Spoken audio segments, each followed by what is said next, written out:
પણ એ કપડાનો ને ફટાકડાનો ખર્ચો તો મામા પાસે જ કરાવવો છે. એ મામા હું આવ્યો. આય ભાણા તારું જ કામ હતું. એ ભાણા તું દવણું કરવા માંડ કે તારે હાટુ પેડા ને મોહનથાળ લેતો આવું. આવ્યો તો મળવા ને બેહારી દીધો દળવા.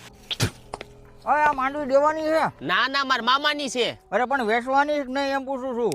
ઈ માર મામાને ખબર હોય. એટલે હું બે દેડ કરો છો? આ માંડવી દેવાની છે? હા દેવાની છે, જોઈ લે ગાયો ગાયલ. આમાં તો બાટ લાગી ગયો છે. ઈ ઢગલે ધીંગાણા હોય તારે લેવી હોય ભાવ બોલ ને. 800 રૂપિયા. એટલે ભાઈ હવે 800 થોડા હોય. 3000 નું લઈને તો બિયારણ વાવ્યું છે, દવા છાટી હોય, મજૂર એટલા થયા હોય, મહેનત કેવડી કરી હોય. 1100 તો કરી દે. આવા રોદડા રોયે ભેગું નહીં થાય અને 1100 નહીં આવે. જો ઓલો પાલાન ઢગલો દેખાય, પાલાને હું મારે ગુડવો છે? એમાં દાટી દઈશ ને તો કોઈ ભાવે નહીં પૂછે. ઓય ઓય આ કોણ છે? અમાર ભાણો છે, હમણાં જેલમાં છૂટીને આવ્યો છે. આલ્યો આ સીટી હમણાં મારી ગાડી આવીને 1100 માં ભાવમાં ભરી જાહે. વાહ ભાણા વાહ. મામા હવે કપડા ને ફટાકડા લઈ દેજો હો. આમ થાનો મનો